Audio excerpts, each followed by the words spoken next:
출애굽기 26장 24절에서 25절 제가 봉독해 드리도록 하겠습니다. 24에서 25절입니다. 아래에서 서로 이어지게 하고 위에도 그 머리가 한 고리에 이어지게 하여 두 모서리에 그렇게 할지니라. 그래서 널판이 8개가 되고 그 은받침은 16개가 될 것이니 이쪽 널판 아래 두 받침이며 저쪽 널판 아래에도 두 받침이니라. 아멘. 예, 반갑습니다. 오늘은 참 우리가 하나님께서 이 마지막 때 말씀이 참 기갈이라고 했잖아요. 그래서 이 온라인이라는 좋은 우리가 말씀을 함께 나눌 수 있는 공간을 허락해 주신 것 참으로 감사한데, 처음에는 우리가 참 이 온라인 예배 드리는 것만 해도 서로 참 감사하게 여겼다가 요즘은 저도 그런 생각이 들어요. 아까도 잠시 우리 예레미야 눈물에 글도 조금 잠시 올렸지만 참 우리 옛날에 새벽 예배 종 맞춰 놓고 또 새벽 예배 갔다가 출근하고 또 저녁에 수요 예배 있으면은 퇴근하자마자 밥 먹고 또 수요 예배 드리고 목장 모임 있으면은 빨리 또 가방 싸 가지고 목장 모임 가고 그때는 뭐 저게 차도 없었어요. 시내버스 타고 그렇게 다녔었어요. 여러분 다 연세들이 다 그 나이대들이라 옛날 생각이 날 겁니다. 그죠? 가방 메고 시내버스 타고 그 시달리면서 갔다가 돌아오고 우리가 그렇게 예배를 드렸었었죠. 참 그때 생각이 많이 나기도 합니다만 지금은 이제 여러 가지 우리가 코로나를 지나오면서 이게 온라인 예배가 활성화되게 되고 처음에는 우리가 이게 온라인 예배 드릴 때 그래도 화면을 켜고 들으시다가 인제 제가 쪼끔 오늘 잔소리를 좀 하려고 그러는 겁니다. 들으시다가 이제 하나 둘 온라인 그 화면에서도 한 분, 두 분 사라져 가기 시작하고 또 이름만 이렇게 올려 갖고 계속 듣고 계셨던 분들이 이렇게 보이시던 분들이 어느 시간이 되면 또 한 분, 두 분 안 보이고 물론 그분들이 또 유튜브로 듣는 거는 제가 이해는 합니다만 여러분 이게 마지막 때 사단의 작전이라는 거 알고 계시나요? 그걸 좀 정말 아셔야 됩니다. 알고 계십니까? 우리 그렇게 하나 한 사람 한 사람이 모여야 되는데 이렇게 하나 둘 흩어져서 외톨이가 되게 되고 나중에는 이 모임조차도 귀찮아서 못 나오게 되고 이제는 예배라는 개념조차도 없어져 갑니다. 맞지요?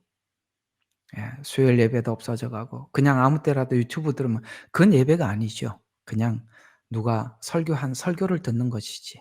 최소한 이렇게 온라인 시간 맞춰서 들어오시고 꼭 시간 맞춰서 들어오십시오. 어쩔 수 없는 사정이면 제가 이해는 하겠습니다만 꼭 시간을 맞춰서 들어올 때 최선을 다하시고 할 수 있으면 화면 열어 놓고 내가 그 얘기 지금까지 한 번도 여러분들에게 그런 이야기는 강요는 하지 않았습니다만 정석은 그것입니다. 맞지요? 예, 틀린 이야기는 아닙니다. 정석입니다. 그리고 어 사실 제가 우리 김 집사님하고 제가 좀 애쓰는 것에 대해서 여러분들도 좀 알아주셔야 되는 것이 우리가 사실 온라인 예배로 드리는 것이 참 이렇게 한계가 있어서 할 수 있으면 제가 매일 저녁 여러분들에게 언제 이 온라인 예배가 끊어질 수도 있기 때문에 제가 할 수 있는 대로 여러분들에게 최대한 제가 가지고 있는 거 시간이 있고 하나님 형편이 주실 때 여러분들에게 나누어 드리기 위해서 이렇게 매일 저녁 성경 공부하는 것입니다. 여러분 1 시간 여러분들은 듣는 이야기지만 이거 내용 준비하고 계속 이렇게 하는 거 정말 쉽지 않습니다. 그러나 저는 제가 여러분들한테 할 수 있는 게 제가 이 자리에서 여러분들을 위해서 이 자리를 지켜주는 것이 제가 여러분들한테 할 수 있는 최선이라고 생각하기 때문에 할 수 있으면 어떤 일이 있어도 이 자리를 안 비우고 매일매일 저녁 여러분들과 함께 하려고 이렇게 애를 쓰는 것입니다. 아셨죠? 그러니까 이런 것도 여러분들이 마음을 좀 알아주셔야 되죠. 또 김 집사님 할 수 있으면 여러분들이 좀 고립되지 않으려고 그래도 지역마다 다니면서 그 모임 좀 함께 모이라고 불러 모으고 그러는 것도 이렇게 고립되지 말라는 거예요. 여러분들이 고립되지 말고 좀 함께 하자고 이렇게 애를 쓰는 저희들의 마음을 조금 알아주셔서 이게 오늘 제가 여러분들에게 이렇게 말씀을 드리는 이유는 또 이렇게 유튜브에서도 설교 듣는 분들이 그냥 끝나고 광고만 하면 안 들으실 것 같아서 오늘 좀 이렇게 올려놓고 싶어서 이렇게 미리 이렇게 이야기를 합니다.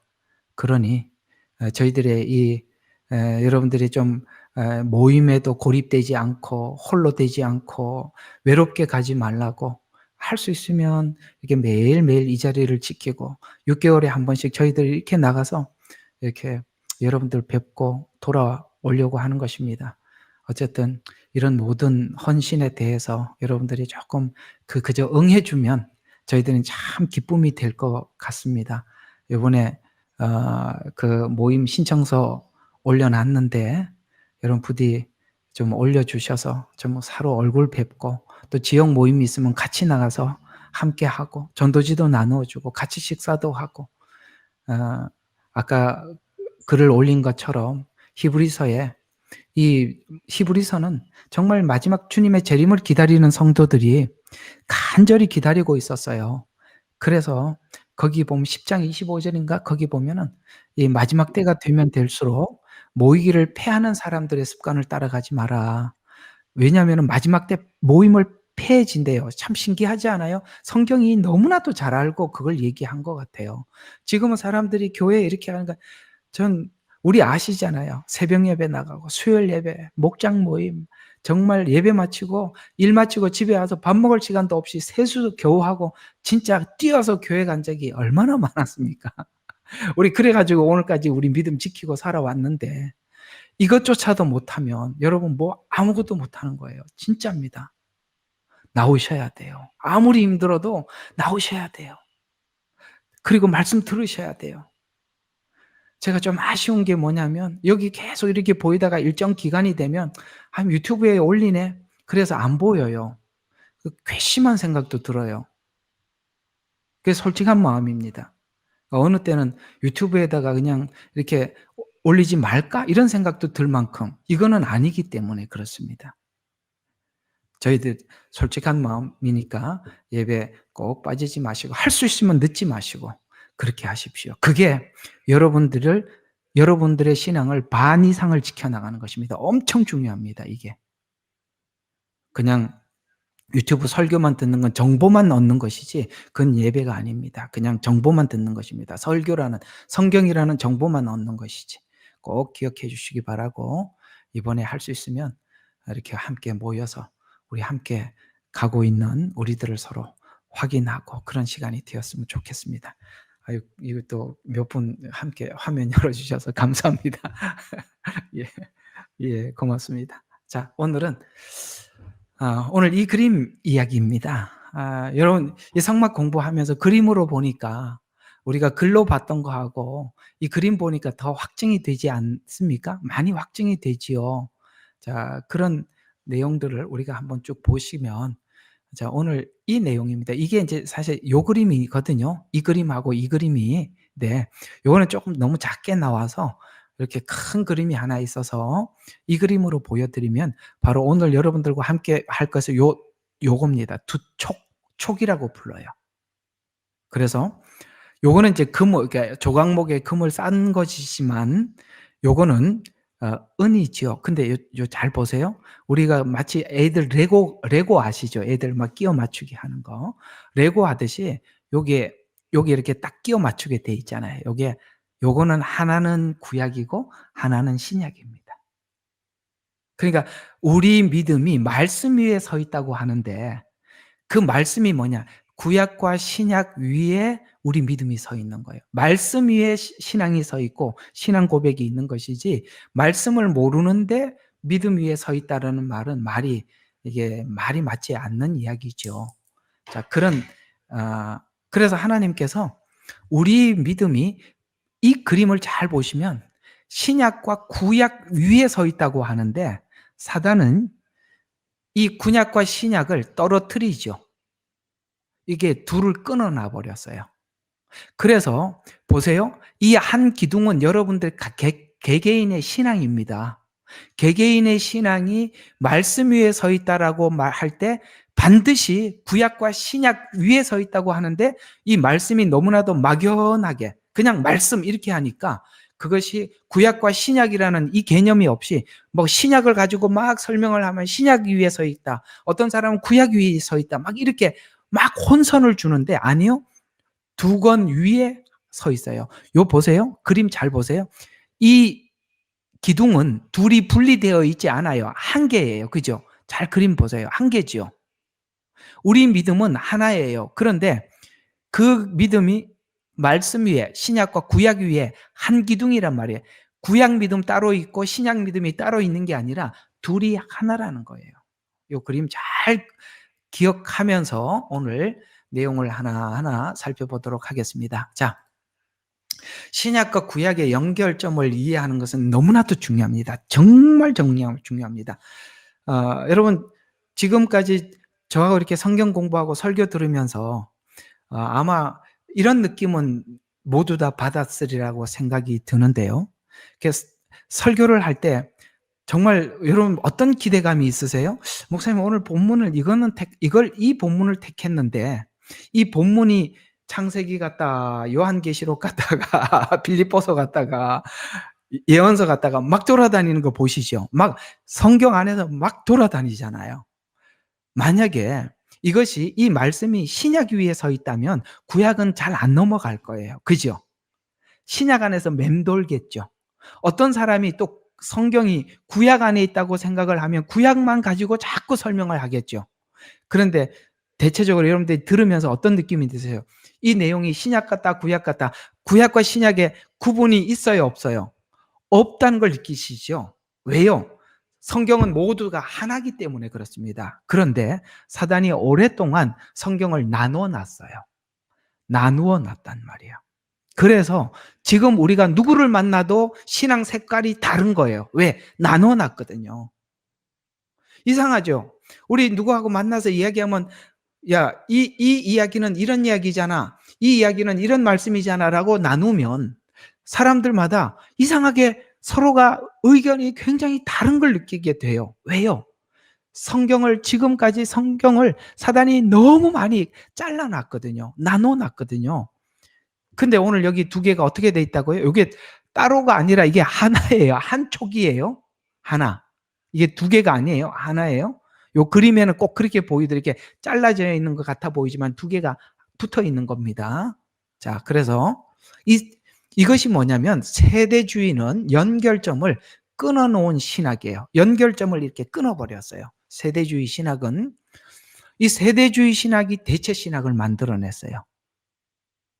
그리고 대체 신학은 신구약 연결점을 나누어 놓음으로써 이것이 어떤 문제를 가지고 있냐면 이스라엘과 교회를 나눠 버렸어요. 그래서 지금 현재 교회가 어떤 착각을 하고 있냐면은, 이 모든 주체는 교회이기 때문에 구약에서 이스라엘과 약속했던 모든 약속은 교회와 약속한 약속이다라고 접근을 해 들어가기 때문에 예언서도 다치고, 오케이?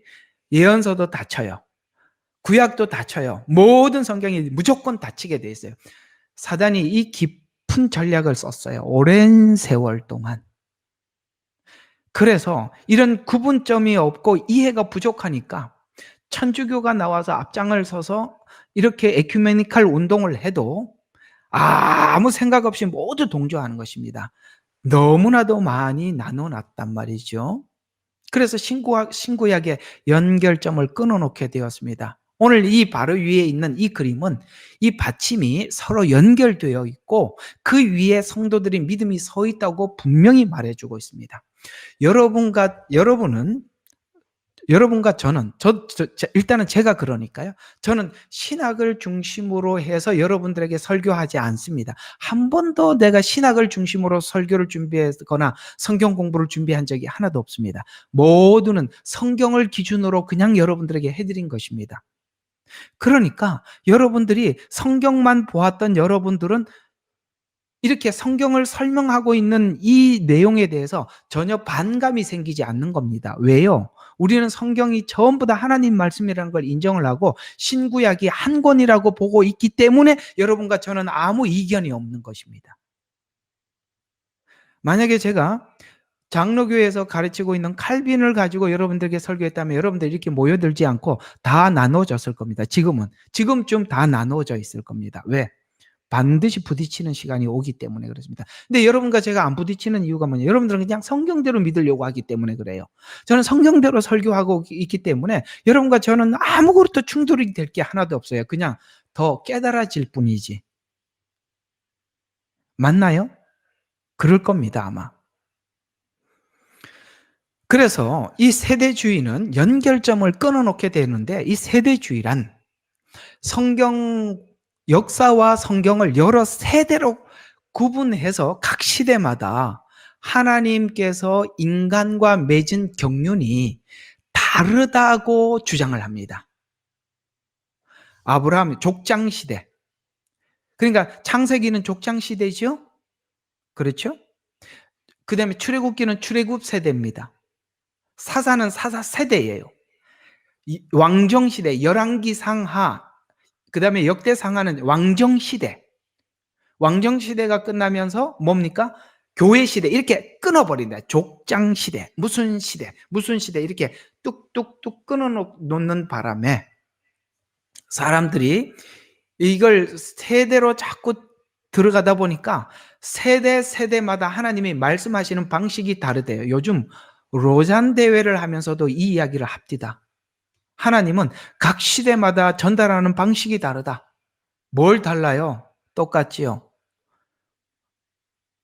구약에는 선지자들을 통해서 말했고 신약 시대는 사도들을 통해서 말하고 이 사람들이 요즘 뭐라 그러냐면은 지금은 신사도를 통해서 말한대요. 이건 정말 이게 발칵 뒤집어질 이야기죠. 언제 그랬습니까? 하나님 언제 그렇게 말했습니까? 선지자들의 이야기는 사도들의 이야기와 연결되어 있어요. 아시겠습니까?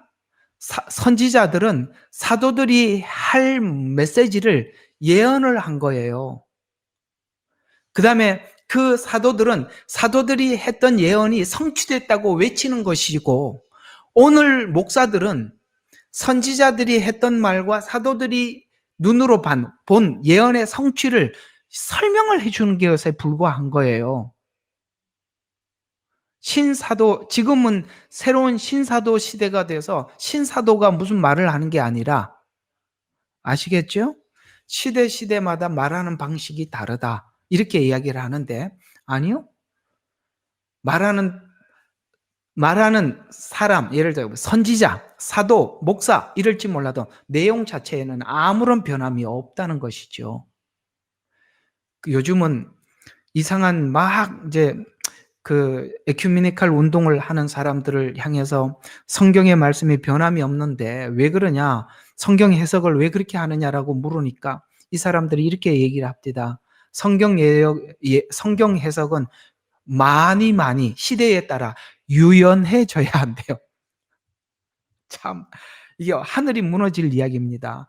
성경 해석이 유연해져야 한다는 말은 무슨 뜻이냐면 시대마다 문화가 다르기 때문에 그 문화에 맞게 하나님이 설명을 하기 때문에 동성애도 지금 현재 문화에 맞게 해석을 하다 보니까 동성애도 찬성을 해줘야 된다는 거예요. 문화에 맞게 유연한 해석, 세상에 유연한 해석이 어디 있습니까? 하나님이 언제 시대에 맞춰서 마음대로 성경을 뒤집어서 성경 해석하라고 그랬어요. 하나님의 말씀은 변함이 없는 거거든요. 자, 그래서 이런 시대로 구분해서 이렇게 공부를 하다 보니까 사람들이 지금 현 시대에 하나님이 우리에게 말씀을 전하는 방식이 따로 있다라는 말을 받아들이게 되는 거예요. 왜? 세대주의로 이렇게 익숙해져 있기 때문에 그 시대마다 하나님이 전달하는 방법이 다르다라고 이미 생각을 하고 있었기 때문에 지금 이 말이 먹혀 들어가는 거예요. 왜? 이 때를 준비해서 미리 준비를 다 해놓은 겁니다. 이렇게 사람들을 속이려고. 그래서 이 세대주의는 세대마다 하나님과 하나님께서 인간과 맺은 관계와 경륜이 다르다고 보는 신학 체계를 세워서 이 관점으로 성경을 문자적으로 해석해서 과거에는 이스라엘에게 말했고 지금은 교회에게 말한다. 이렇게 해서 이스라엘과 교회를 탁 칼로 자르듯이 딱 구분시켜 놔버렸다는 거예요. 그래서 이스라엘과 교회를 별개의 하나님의 백성으로 이해하도록 해놓고 이로 인해서 구약과, 그러니까 구약은 이스라엘이죠. 신약은 교회죠. 그래서 이스라엘에게 주어진 약속이 교회에 적용되지 않는다고 해석을 해요. 놀랍죠? 그러니까 구약에 있는 수많은 언약들은 그게 다 끊어지고 그냥 딱 새 언약, 예수님께서 사도들에게 했던 요 언약에서부터 언약을 설명하고 말을 하려고 그러는데 그 언약은 이미 에덴 동산에서 여자의 후손으로 메시아가 출생할 것을 이미 거기서부터 시작했는데 그 앞에 있는 약속들은 다 지워버리고 교회에게 한 약속만 우리에게 설명하게 만들더라. 그렇게 해서 하나님의 백성을 이해하도록 해놓고 이로 인해서 구약과 신약의 연속성이 끊어지게 하고 이스라엘에게 주어진 약속이 교회에 적용되지 않는다고 해석하게 해놔서 신구약을 망라한 성경 해석 전체에 일관된 구속 사역. 여러분 이게 지금 제가 창세기나 이런 출애굽기를 통해서 예언서를 통해서 얼마나 하나님께서 창세기 에덴 동산에서부터 구속 사역을 약속한 거 아니겠습니까? 맞죠? 여자의 후손으로 오겠다. 아벨과 과인 속에, 그 다음에 하나님께서는 아브라함의 언약 속에, 아시겠죠? 노아의 약속 속에, 그 다음에 소돔과 고모라, 요셉, 이걸 어떻게 말로 다 하냐 이 말이야. 계속 이어져 왔던 구속 사역을 칼같이 잘라버리는 거예요. 그러면 이게 무슨 문제가 생기느냐면 이 세대주의로 나온 결과 나온 이 대체신학으로 인해서, 대체신학은 교회가 이스라엘을 대신해서 하나님의 선택된 자들이다. 교회가 선택된 자들이라고 이 주장하게 해서 이제 이스라엘에게 주어진 약속과 예언이 교회에 대체되었다고 주장해서 이 결과 어떤 일이 생기게 되었냐면은 이스라엘의 역할을 부인하게 해서, 그러니까 로마서에 말하고 있는 원가지, 이 역할이 없어져 버린 거예요. 접붙임을 받은 우리가 원가지라고 이렇게 둔갑이 된 거잖아요. 맞나요? 둔갑한 거죠. 그렇지. 이렇게 말해야 맞네. 그래서 역할을 부인하게 하고 이스라엘과 교회 사이의 역사적 연결성을 단절시켜요. 역사적 연결성. 그러니까 말라기와 마태복음이 연결이 안 되죠. 단절돼 버렸잖아요. 구약은 구약대로 그냥 날아가 버렸어요. 그래서 지금 이 자유주의 신학자들은 구약 폐기론을 주장했었어요. 오랫동안. 구약은 폐기됐다. 구약이 폐기되면 언약도 폐기되고 원인도 폐기되고 과정도 폐기되고 원인도 과정도 없는 결과만 붙잡고 앉아 있는 거예요. 이런 황당한 경우가 어디 있습니까? 그렇죠? 그래서 이 연결성을 단절시켜서 성경의 연속성, 곧 구약과 신약을 나누어 놓음으로써 구약에서 말씀하신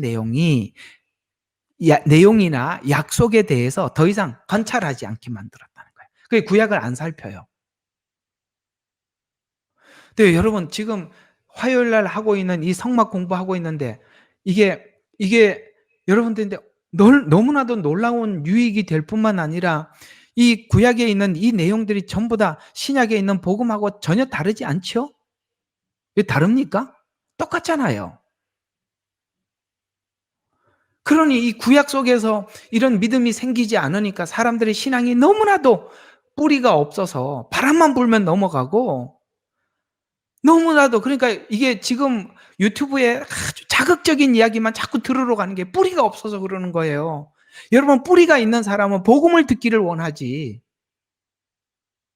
세상이 이렇게 돼서 주님이 오실 날이 가까운다, 막 임박했다, 이런 얘기보다 진짜 듣고 싶어 하는 것은 복음의 근본, 그 뿌리를 듣고 싶어 해야 정상인데, 사람들이 뿌리가 없으니까 자꾸 그런 것만 구하는 거예요. 저는 그런 현상들이, 사람들이 자꾸 그런 데만 사람들이 자꾸 찾아다니는 이유가 불안해서 그렇다고 저는 느껴져요. 여러분 어떻게 공감하세요? 제 말 맞아 보이세요? 불안해서 그러는 거예요. 우리는 불안하지 않아요. 주님이 누군지 구약에서도 뿌리 깊게 알고 있는데, 그런 하나님을 우리가 알고 있는데 뭐가 무섭겠어요? 불안하단 말이에요. 그렇게 만들어 놨어요. 그래서 마지막 때 사람들이 예수님을 찾아 구하러 가는 게 아니라 다른 게, 그 불안해서 자꾸 어떤 것을 구하게 만들더라. 이런 것들이 다 지금까지 잘못된 어떤 그 말씀에 대한 영향을 받은 열매요, 결과인데, 지금 우리가 마지막 때가 딱 돼서 보니, 야, 사단이 이렇게 집요하게 준비를 하고 작업을 해 두었구나. 저는 그렇게 느껴져요. 미리 다 준비를 해 놓은 거예요. 그래서 이렇게 되면 우리가 구약을 등한시하게 될 때 나타나는 문제들이 굉장히 많아요. 그러면 어떤 문제가 생기느냐면은, 구속 역사에 대한 예언에 대한 이해 없이, 그러니까 예언에 대한 없이 신약에서만 찾으려 하기 때문이다. 무슨 말입니까? 역사 없는, 근본 없는 결과만 가지고 있단 말이에요. 근본 없는 결과. 이해가 가요? 원인을 모르는데 결과만 가지고 있으면, 여러분 이제 이 자동차에 대해서 아무것도 모르시는 분들이 차를 타고 다니다 보면은 어떤 일이 생기느냐면은, 라지에다에 물이 바짝 말랐는데도 그냥 밟으면 가고 브레이크 밟으니까 서더라. 그래갖고 잘 타고 다니는데 어느 날 차가 턱 섰어. 그 왜 섰지? 아무것도 몰라. 중간중간에 물이라도 넣어주고, 그죠? 오일이라도 교환해주고 그래야 되는데, 자동차 원리를 아는 사람은 가서 물도 혹시 떨어지지 않나, 그 게이지도 보고, 그지요? 그러는데, 대체적으로 여자분들은 기계를 너무 모르시니까 딱 두 가지만 알아요. 야, 요쪽 밟으면 가고 요거 밟으면 서더라. 그래서 밟고 설고 밟고 설고, 오늘 섰어. 왜 섰지? 신약만 알면 그것만 아는 거예요. 요거 밟으니까 가고 요거 밟으니까 서더라. 결과만 아는데 이게 어떻게 움직이는지 작동 원리를 모르니까, 이해가 가요? 예. 아무것도 모르는 거예요. 이렇게 만들어 놨다 이 말이에요. 왜? 그러니까 한번 그렇게 가다가 또 섰어요. 또 서고, 두 번 서고, 세 번 서고 나면 나중에 불안해지죠. 원리를 모르니까. 혹시 또 어디 고장 나는 거 아니야? 이게 지금 신약만 알고 있는, 결과만 알고 있는 성도들의 모습이라 이 말이에요. 모른단 말이에요. 어떻게 움직이는지. 구약을 모르면 아무것도 몰라요. 정말입니다. 그래서 구약 속에서 나타나고 있는 구원의 그 하나님의 그 약속의 쭉 흐름이 있죠. 그 다음에 하나님의 언약의 흐름이 있죠. 여자의 후손, 그 다음에 뭡니까? 무지개 언약. 노아에게 했던 무지개 언약, 아브라함에게 했던 언약, 솔로몬의 언약, 다윗의 언약, 이런 언약들이 점점 확장해서 예수님이 오신단 말이에요. 언약이 어떻게 시작하고 어떻게 확장되어서 우리에게까지 왔는지를 모름으로 인해서, 우리가 지금 가지고 있는 언약이 얼마나 분명하고 얼마나 확실한지에 대한 이해가, 믿음이 부족하니까, 우리의 믿음은 언약 바탕 위에 서 있거든요. 하나님의 약속 위에 우리의 믿음이 서 있는데, 언약에 대해서 불안하니까 믿음이 흔들릴 수밖에 없죠. 그래서 이 언약에 대한 이해의 부족, 예언과 성취에 대한, 하나님이 얼마나 모든 역사들을 우연히 사람들이 어떻게 망칠 때마다 하나님이 막 그걸 세우고 그런 게 아니라, 하나님께서 이미 예언하신 대로 그 역사를 이끌어 간다는 것을 모르면 주님이 다시 오신다는 사실에 대해서도 믿음이 안 생기는 겁니다. 예언을 모르면 재림에 대한 믿음이 안 생기게 되어 있다 이 말이에요. 여러분들이 알게 모르게 믿음이 생긴 이유가 뭐냐면, 재림에 대한 믿음이 생긴 이유가 뭐냐면 예언서 때문에 생긴 겁니다. 예언서는 우리에게 믿음을 주는 겁니다. 하나님이 말씀하신 대로 이루어 가시는구나 라는 것 때문에 주님 다시 오신다는 그 약속에 대해서 일만의 의심이 없는 거예요. 예언에서 오는 겁니다. 믿음은. 또 뭐가 있죠? 영성. 여러분 일상 속에 일어나고 있는 이 수많은 일들이 하나님께서 무엇 때문에 왜 이런 환경을 허락해 주셔서 나에게 뭘 하시려고 하시는가에 대한 믿음은 영성에서 자라는 거예요. 영성. 그건 다 구약에서 나오죠. 시가서에서 나오는 거예요. 우리 시편이 가른 시편, 시가서인 시편, 잠언, 전도서, 아가서 이런 것들이 전부 다 영성을 다루는 부분들이에요. 만약에 구약을 우리가 부인해버리면 영성이 생기질 않아. 신앙생활은 100m 달리기가 아니라고요. 탁 감정이 오면 감정 가지고 막 100m 뛰고 지쳐 나가 자빠지는 게 아니라 오래 달리기를 해야 돼요. 오래 달려야 된단 말이에요. 주님 오실 때까지 가야 된단 말이에요. 성실하게 가야 돼요. 그러려면 영성이 없이는 갈 수 없는 거예요. 여러분 수요일 날 이 말씀들은 여러분들의 영성을 붙잡아 주는 겁니다. 아시겠습니까? 여러분들이 지치지 않게 가면서 호흡 조절을 하라고, 여러분 스스로 잘 조절해 나가라고. 그게 제가 수요일 날 여러분들에게 하는 수요입니다. 근데 이런 얘기들이 신약에는 없다 이 말이에요.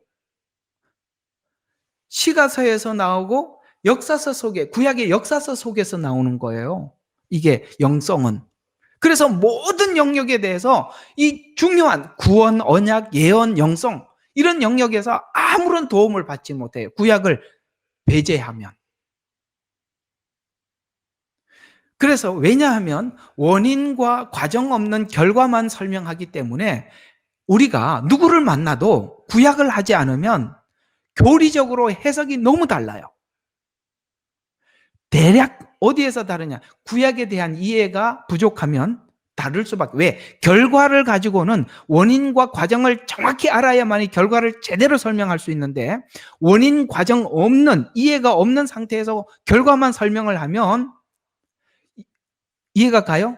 모두 다 다를 수밖에 없단 말이에요. 아이고, 이거 뭐 알아들으시는 거 맞죠?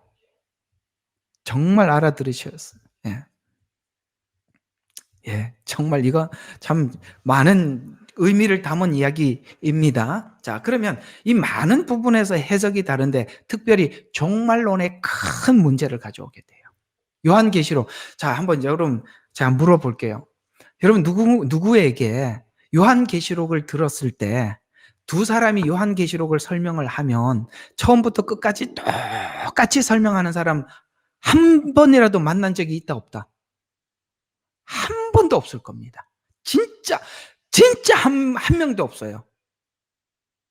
어디까지는 맞다가 어떤 부분은 또 달라져요. 요한계시록을 그래서 설교를 하는 걸 사람들이 싫어하는 거예요. 왜? 말만 하면 전부 다 사람들이 고개 절레절레 흔들거든요. 자, 그러면 잘 들어요. 구약을 잘 이해를 한 사람이, 구약에 대한 이해가 충분한 사람, 복음에 대한 이해가 충분한 사람이 요한계시록을 설명을 하면 이 세 군데에서 분명히 똑같아요. 자, 어디냐? 11장입니다. 여러분, 요한계시록 11장은 두 증인에 관한 이야기죠. 한번 봐봐요. 빨리 성경 한번 보세요. 요즘 뭐 이렇게 주제들이 잘 나와 있으니까 요한계시록 11장을 보면은 두 증인이 나오죠. 자, 여기에 이 두 증인이 누구냐에 대해서 어떻게 이야기를 하면, 두 증인이 뭐 실제 두 사람이다, 아니면 저 같은 해석은 원가지인 이스라엘과 거기 접붙임을 받은 교회, 그래서 하나는 이스라엘, 그 다음에 교회, 이렇게 저는 그렇게 해석을 합니다. 왜냐하면 구약을 알기 때문에 이스라엘이 들어가 있고 교회가 접붙임을 받아요. 이거는 어디서 힌트를 얻은 거냐면 로마서 9장부터 11장에서 힌트를 얻은 거예요. 구약을 알아야만이 이스라엘이 들어가 있어요. 구약을 모르면 이스라엘이 빠진 상태에서 둘을 이야기한단 말이에요. 실제 두 사람이다, 뭐 어느 교회다, 요즘 신사도다, 뭐 엄한 소리를 해대는데 그 다 가짜입니다. 아니거든요. 구약을 알면 두 증인이, 여기 요한계시록에 두 사람이 계속, 두 부류가 계속 등장을 해요. 요번에 제가 브리즈번 가서 설교한 거 들으셨죠? 하나는 누구요? 하나, 계명을 지키는 자. 그다음에 예수의 믿음을 가진 자. 계명을 지키는 자는 이스라엘입니다. 그다음에 하나는 뭐죠? 예수의 믿음을 가진 자, 교회입니다. 그게 두 증인이라 이 말이에요. 그게 요한계시록에 계속 굴러간단 말이에요. 두 증인은 실제 두 사람이 아니라 예수님을 아는 두 사람입니다. 교회와 이스라엘입니다. 제가 왜 이렇게 얘기를 하냐? 구약을 아니까 그렇게 말을 하는 거예요. 그냥 만약에 구약에 대한 이해가 없으면 절대 이스라엘을 여기다 집어넣어 주지 않습니다. 이게 달라요. 오늘 알아주셨으면 고맙겠습니다. 그 다음에 12장 해 입은 여자, 이게 이제 대체 신학으로 해석을 하면 무조건 이 여자는 교회예요. 무조건. 그러나 구약을 알면 이 해 입은 여자는 이스라엘이라는 걸 알게 됩니다. 여기 있는 자, 2절 한번 보시죠. 아이를 뵌 그 여인이 산고로 울부짖으려 출산하려 함으로 아파하더라. 이건 뭡니까? 예수님께서 오신 초림을 말씀하고 있는 겁니다. 여인의 후손으로 오실 예수님. 그거 보세요. 여인의 후손으로 오실 예수님은 이스라엘에게 하나님께서 아브라함에게 약속하셨고 마리아를 통해서 하나님이 출생케 하셨죠. 그래서 이 초림의 이스라엘 백성들이 지금 겪었던 그 어려움들을 이야기하고 있습니다. 그런데 이걸 방해했어요. 용리. 이건 뭡니까? 그 당시에 헤롯이 2살 나이로 다 죽게 하고 예수님을 그렇게 죽이려고 애썼던 그런 과정들을 쭉 설명을 쭉 하는, 어쨌든 여기 있는 이 여인은, 제가 요한계시록의 12장에 들어가서 보시면 이게 나와 있어요. 설교한 게. 여기 있는 12장은 대체 신학으로 설명한 사람들은 무조건 교회라고 이야기를 하고, 구약을 아는 사람들은 이것이 이스라엘이라고 설명을 합니다. 그래서 교회라고 설명을 하면 이 사람들은 세대주의자요, 대체 신학으로 공부를 했다라고 딱 아시면 됩니다. 아시겠습니까? 이렇게 말하는 사람들은 구약을 알아야 12장이 이스라엘이라는 걸 압니다. 또 하나가 다른 때가 있죠.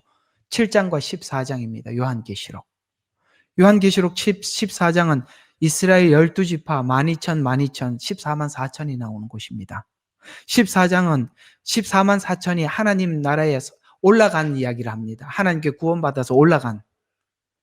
여기서 14만 4천은 대체 신학은 무조건 이걸 가지고 교회라고 이야기를 합니다. 그러나 구약을 아는 사람들은 이 14만 4천이 정확히 이스라엘이라고 이야기를 합니다. 자, 요한계시록을 볼 때 대체 신학이 해석하는 방식과 대체 신학이 아닌 정말 성경 그대로 해석하는 사람이 어디에서 다르다고요? 자, 오늘 외워둡시다. 11장 두 증인에서 다르다. 하나님 우리 머리가 나쁘니까 11장 하나 1 이렇게 해갖고 두 증인이라고 이렇게까지 우리 보고 외우라고 너무 친절하게 11 이렇게 해요. 너무 감사하죠. 우린 머리 나쁜 것까지 감안해 주셔서 이렇게까지 11장이랍니다. 그러니까 11은 두 증인이 하나는 어디? 이스라엘, 하나는 교회. 12장에 이 여인은 누구라고요? 이스라엘.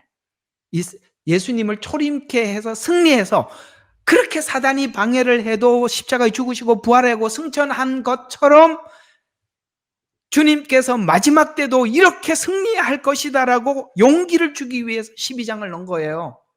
아시겠습니까? 초림 때 그렇게 방해했다. 예수님이 오셨을 때 헤롯이 2살 나래로 죽이라고 했고, 그 다음에 뭡니까? 예수님께서 30살이 되어서 이렇게 사역을 시작하려고 할 때 사단이 시험산에서 예수님을 시험해서 넘어뜨리려고 했고, 그랬지요? 그 많은 시험들을 앞에서 예수님은 승리하셔서 십자가에 죽으시고 부활하셨어요. 이런 것처럼 앞으로 후 3년 반 대접재앙에서도 너희들이 하나님께서 예수님께서 승리하신 것처럼 승리하실 것이니까 두려워하지 마라. 왜? 초림 때 봐라. 하나님께서 승리를 주셨지 않냐? 이걸 용기를 주기 위해서 12장이 들어가 있는 거예요. 7장과 14장은 이스라엘 12지파라고 분명히 말을 하고 있어요. 그건 정말 이스라엘입니다. 나는 그 14만 4천을 무슨 이스라엘이 그 게마트리아라고 하나? 그 하여튼 숫자를 하는 그런 방식으로 나는 누구 머리에서 나왔는지 14만 4천이 되기 위해서 12 곱하기 12. 야, 기발한 누가 그런 희한한 생각을 해가지고 요렇게 하고 곱하기 해갖고 14만 4천이라. 야, 나는 와 정말 이건 사단이 가르쳐준 수준이지 있을 수. 이스라엘이라고 지파 이름까지 나와 있는데도 그것이 또 교회라고 억지로 가지고 와서 나는 너무 신기해. 어떻게 그런 해석법이 나왔는지 신기의 신기를 넘어서서 정말 놀랐습니다. 야, 어떻게 이렇게 14만 4천을 이렇게 우겨대서 맞출 수 있나. 정말 우겨서 맞춘 거거든요. 말도 안 되는 소리. 자, 11장, 12장, 7장, 14장에서 다르다. 아시겠습니까? 구약이 열려야 이 장이 열리는 것입니다. 자, 넘어가고요. 자, 그래서 종말론에서 이 해석들이 다르게 되더라. 또 하나. 또 이런 해석의 결과 신학적 갈등이 심화되더라. 율법에 대한 이해와 구약에 있는 율법에 대한 이해와 은혜에 대해 이해하지 못하게 되어서 율법이 뭘 하려고 하는지, 은혜와 어떻게 만났는지, 율법과 은혜가 어떻게 만나서 우리 마음의 자유의지를 바꿔놔서 그 율법이 은혜 안에서 어떻게 완성되었는지 아시겠습니까? 우리 자유의지의 마음을 이렇게 변화시켜 새롭게 해놓은 것이 십자가 사건이거든요.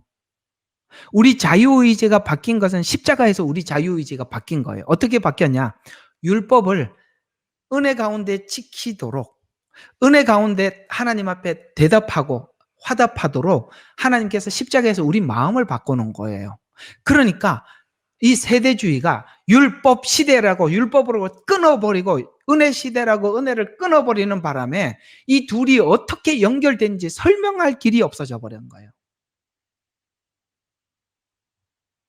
그래서 율법에 대한 이해와 은혜에 대한 이해를 하지 못하게 되어서 믿음의 중심이 율법인지 은혜인지 모를 정도가 돼서 누구는 너무너무 율법적이고 누구는 너무나도 은혜가 충만해갖고 엉터리로 신앙생활을 하게 만들고 희한하단 말이에요. 이게 다 기형들이란 말이에요.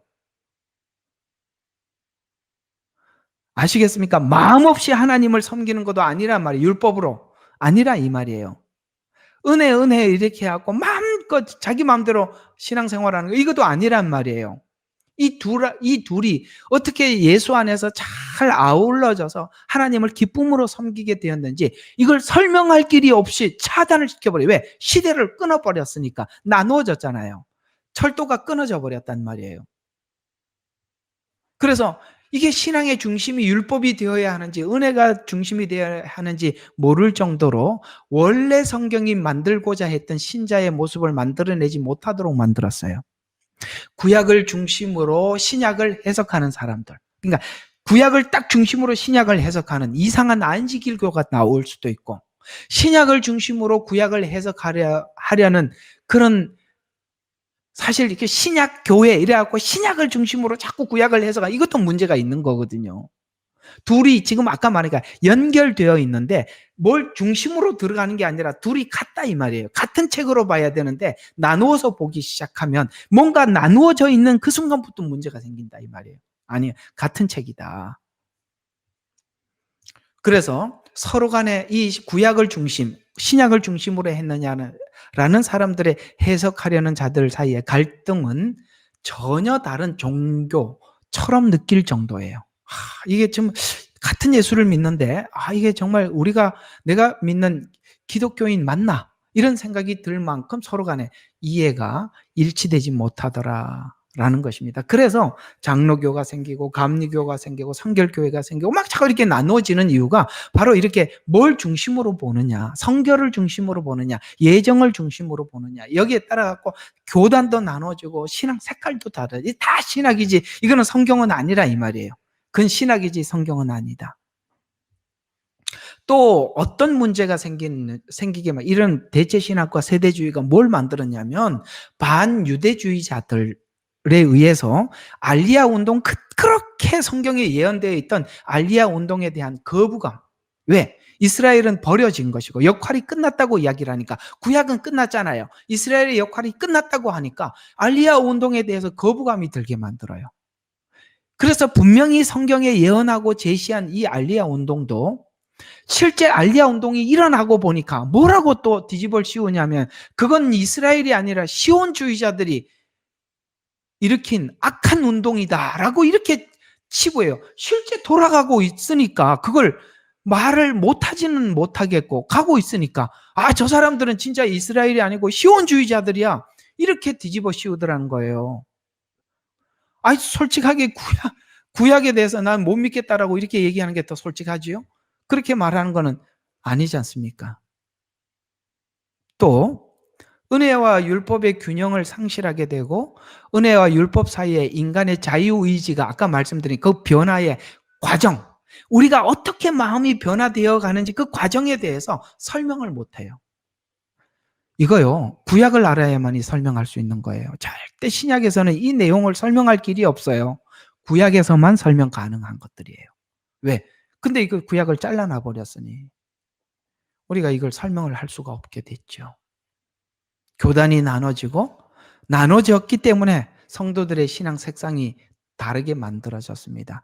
초대교회는 이런 갈등이 하나도 없었어요.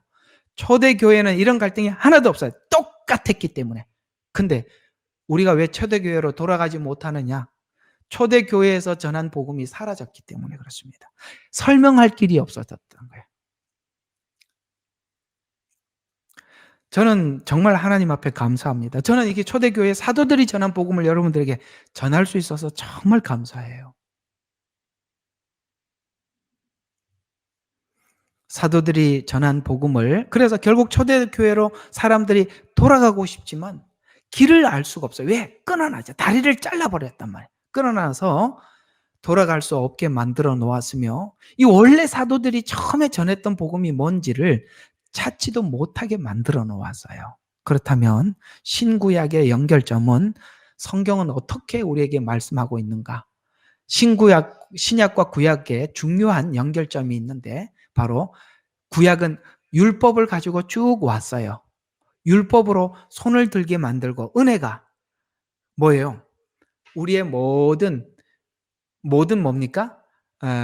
우리 마음을 이렇게 변화시켜 놓음으로써 우리가 하나님의 말씀을 쫓아 순종을 하더라도 자랑할 것이 없도록, 요걸 만들기 위해서 율법이 우리로 하여금 손들게 만든 게 구약이고, 은혜는 그 손든 우리들에게 하나님의 일방적인 은혜가 덮여짐으로 인해서 우리 자유의지가 하나님 앞에 돌이키게 되죠.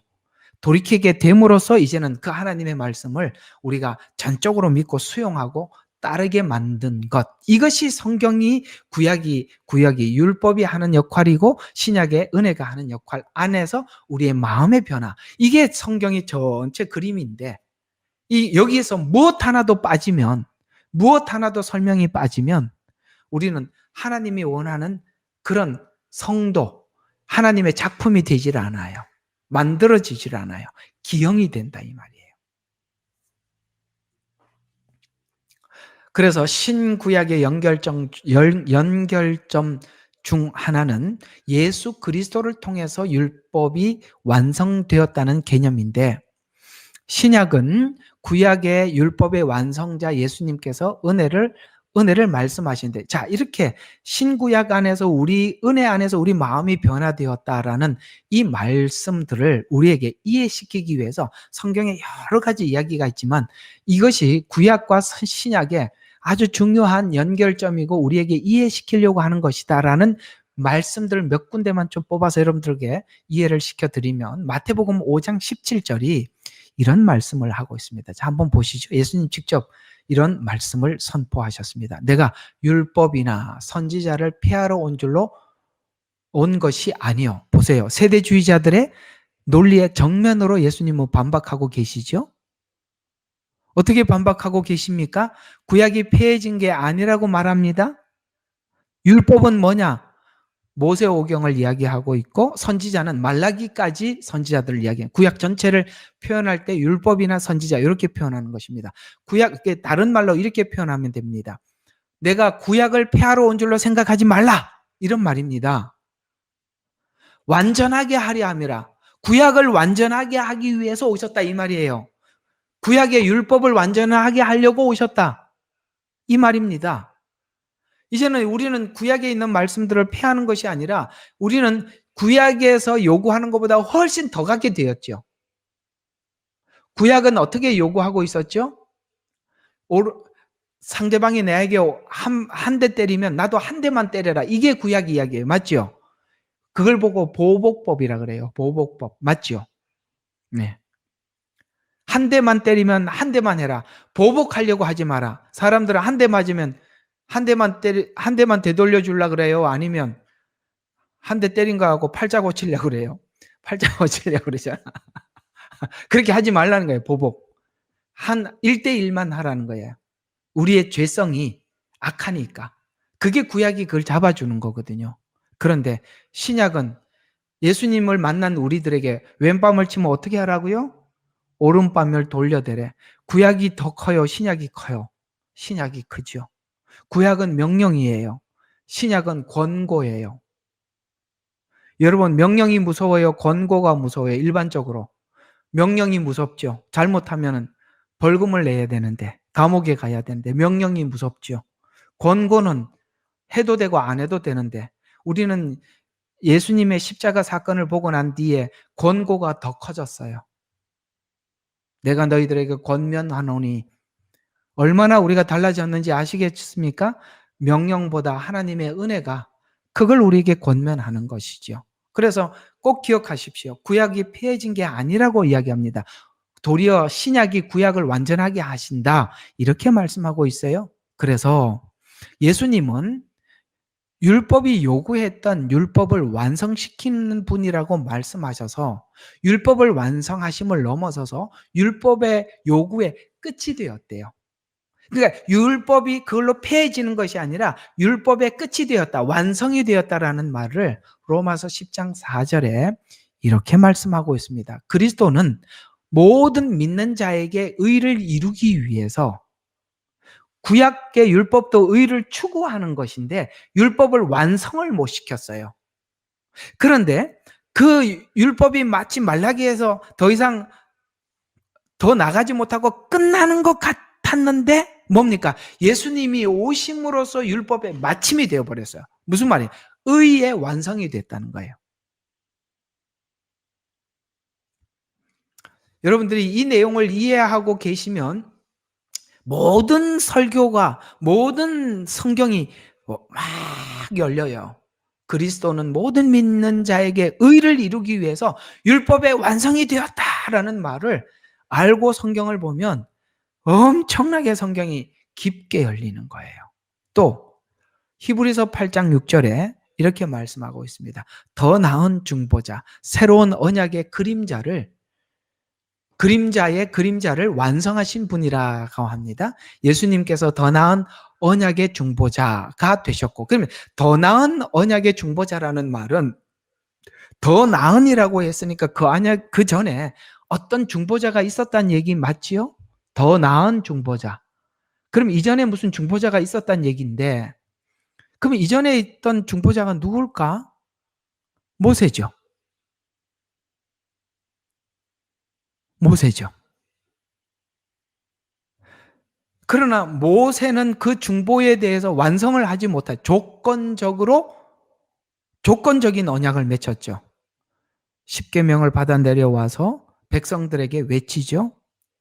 그 언약을 지키겠습니까? 라고 물었을 때 지키겠습니다 하고 피를 하나님의 제단과 백성들에게 뿌리죠. 그건 뭡니까? 조건이라는 거죠.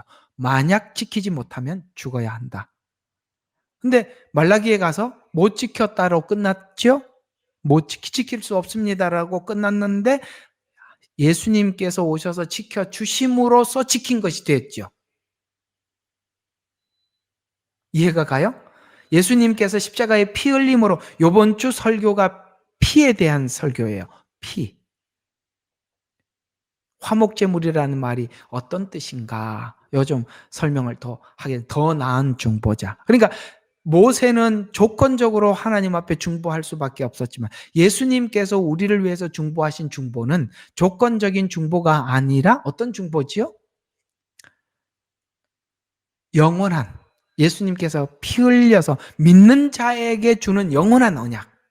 이건 조건이 아니라 은혜로 받은 언약이지요. 그래서 그러나 이제 그는 더 좋은 약속들로 세우신 더 나은 언약의 중보자가 되셨다라고 말씀하셨어요. 그래서 이같이 오늘 여기 있는 이 두 촉은 아까 이게 두 촉 봤죠? 신약과 구약을 의미하면서 성도들의 신앙은 신약과 구약 예언, 약속, 완성, 그림자와 형상 위에 서 있으며 이 믿음 위에 있는 사람들을 향해서 성경은 뭐라고 부르더라? 이 믿음을 가진 사람을 보고 교회라. 이렇게 불러서 이렇게 같은 신앙을 고백하는 사람들이 교회래요.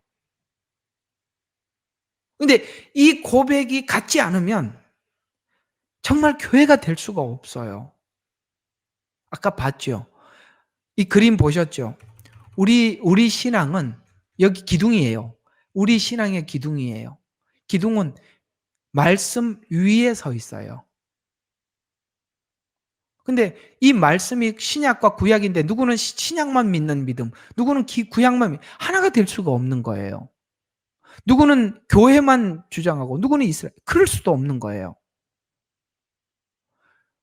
요 말씀 위에 우리 신앙이 서 있어요. 요 둘은 나누어져 있지 않고 둘이 같이 되어 있어요. 그런데 이 신약과 구약을 이어주는 게 사복음서예요. 마태, 마가, 누가, 요한복음. 근데 성경 전체를 이어가는 주인공이 여기 보이지 않아요. 요거는 안 나타나요. 요 구멍이 있죠. 여기에 구멍에 보이지 않는 가름대가 하나 쭉 지나가요. 이게 예수 그리스도예요. 이걸 예수님께서 우리에게 이렇게 말씀하신 거예요. 너희가 성경에 영생이 있다고 성경을 상고하거니와 성경은 여기 보이지 않는 가름대 내게 관하여 한 말씀이다. 됐지요? 이 그림 하나로 하나님이 더 이상 할 말이 없게 만들었죠.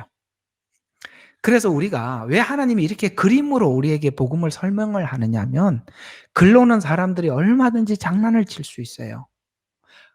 언어라는 게 글이라는 게 그래요. 글은 그래요.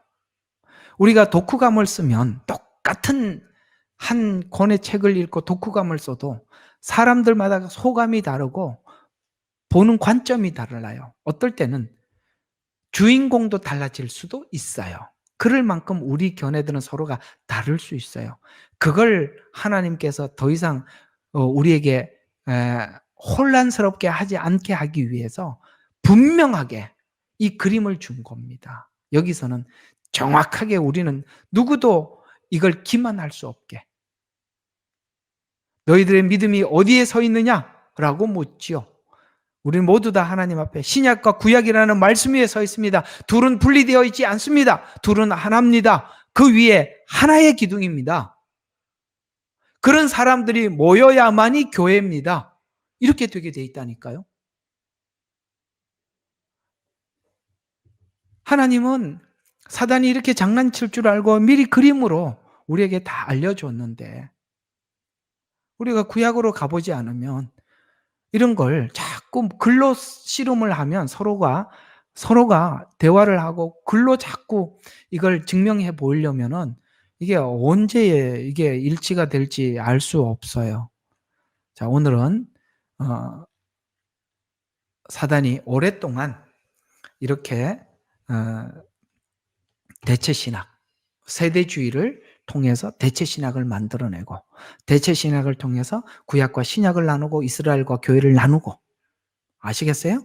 이렇게 나누어서 정말 중요한 성경의 연결점을 끊어놓는 바람에 누구는 원인과 결과만 이렇게 원인과 과정만 자꾸 설명을 하고 누구는 결과만 설명을 하게 해서 둘이 전혀 우리가 이해하고 있는 그리스도인이 아닌 전혀 다른 색깔의 그리스도인들이 등장하게 되고 우리는 왜 이렇게 같은 믿음을 가지고 같은 성경을 보면서 이렇게 다르나? 라고 하겠지만 사단은 오랫동안 이 작업을 통해서 쪼개놨다는 거. 오늘 여러분들에게 말씀을 드리면서 우리가 여기에 함몰되지 않기를 간절히 바라봅니다. 자, 오늘 말씀 기억하면서 아까 처음에 시작하기 전에 여러분들에게 좀 부탁드렸던 말씀과 같이 하나님, 우리가 예배 가는 수고는 하나님께서 온라인 예배를 드리는으로써 이렇게 수고는 덜어 주셨다 할지라도 혹시나 여기서 우리가 더 이상 후진하지 않도록 하나님 온라인 예배 시간 철저히 지키고 하나님 정말 할 수 있는 대로 정말 우리가 모임에 함께하고 그래서 정말 히브리서 10장 25절에서 우리에게 염려해 주셨던 것처럼 마지막 때가 되면 모이기를 패하게 될 것이다. 그래서 패하는 어떤 사람들의 습관. 그래서 나는 이게 너무 온라인 예배 나오고 난데 이 말씀이 너무 놀랐어요. 어쩌면 하나님이 이 마지막 때를 아시고 온라인 예배 나오는 바람에 우리가 자꾸 모임이 패해지잖아요. 근데 이 온라인에서도 패해져 가버리면 우리는 더 이상 연합할 길이 없어요. 그러니 여러분 이 온라인 예배 열심히 나오시고 지역 모임이 있을 때 무슨 일이 있어도 나오셔서 함께 하셔서 서로 격려해주고 성경에 보면 격려를 해야 우리가 산다고 그래요. 격려해주고 위로해주고 우리 함께 가는 우리 예레미야의 눈물 교회 성도들이 되시기를 바라면서 오늘 들은 말씀 잠깐 함께 기억하면서 기도하고 마치도록 하겠습니다. 우리 함께 기도하도록 하겠습니다. 예레미야의 눈물은 시대에 맞는 말씀 선포와 변질되지 않은 순수 복음을 외치고 있습니다. 함께 연결되어 하나님께 예배드리며 이 마지막 때에 하나님께 쓰임받길 원하시는 분은 카카오 채널로 연락 주시면 연락드리도록 하겠습니다. 고정 댓글에 채널 경고와 착제에 대비한 예비 채널과 제2채널 링크를 올렸습니다. 이 채널 또한 구독 부탁드리겠습니다. 감사합니다. 우리는 역사상 가장 중요한 시점을 지나고 있습니다. 하나님께서는 하나님의 일을 하시기 전에 사람을 준비시키셨음을 우리가 알고 있습니다. 하나님 말씀은 마지막 때에 대추수, 대부흥의 때가 있다고 분명히 예언하고 있습니다. 아멘. 하나님의 말씀이 그대로 성취될 것을 믿습니다. 예레미야 눈물은 잠자는 교회와 영혼을 깨우기 위해 노력하고 있습니다.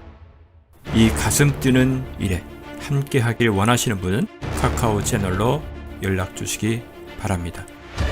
당신은 위대한 하나님의 사람입니다.